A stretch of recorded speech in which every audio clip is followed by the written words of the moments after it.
আসসালামু আলাইকুম গাইস, আশা করি সকলেই ভালো আছেন। আমিও ভালো আছি। আজকে আপনাদের সাথে চিকেন বিরিয়ানির রেসিপি শেয়ার করব। চলুন মূল ভিডিওতে ফেরা যাক। তো আমি প্যান বসিয়ে দিয়েছি, তার মধ্যে সয়াবিন তেল, সরিষার তেল অ্যাড করেছি, পেঁয়াজ কুচি, দারচিনি, এলাচ, 2টা তেজপাতা দিয়ে দিয়েছি। তার মধ্যে দিয়েছি আদা রসুন বাটা, দিয়ে কিছুক্ষণ নাড়াচাড়া করে তার মধ্যে আমি ধুয়ে রাখা মাংস আর আলুগুলো দিয়ে দিব। আপনারা চাইলে আলুগুলো স্কিপ করতে পারেন।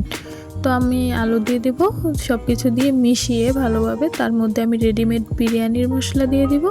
তো দিয়ে আবার কিছুক্ষণ ভালো করে মিশিয়ে নেব। তো মিশিয়ে ঢাকনা দিয়ে ঢেকে আবার কিছুক্ষণ নাড়াচাড়া করে তার মধ্যে আমি দুধ দিয়ে দিব। আপনারা চাইলে টক দই দিতে পারেন, আমি দুধ দিয়ে দিয়েছি। আর চাইলে দুধও দিতে পারেন, সমস্যা নেই। তো আমি দুধ দিয়ে কিছু কাঁচামরিচ দিয়ে ভালোভাবে নাড়াচাড়া করে ঢেকে দেব। তো ঢাকা না খোলার পর দেখুন কতটা জল উঠেছে, তার সাথে দুধও, তাই আমি আর কোনো পানি অ্যাড করিনি। তো এটা আমি শুকিয়ে নেব। তো এই যে আমার তেলটা ভেসে আসার পর আমি এটা নামিয়ে নিয়েছি।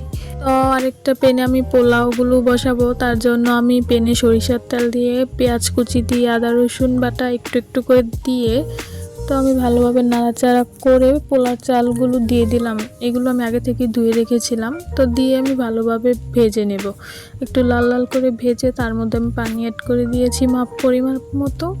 তার মধ্যে আমি পোলাও পাতা অ্যাড দিয়ে আমি ঢেকে দিয়েছিলাম। ঢাকনা খোলার পর এই যে দেখুন আমার আবার ঢেকে দিয়ে তার মধ্যে আমি মাংসগুলো দিয়ে ভালোভাবে নাড়াচাড়া করে মিশিয়ে আবার ঢেকে দিই। তো ঢাকনা খোলার পরে আমার চিকেন বিরিয়ানি রেডি। সবাই কমেন্ট করবেন কেমন হয়েছে।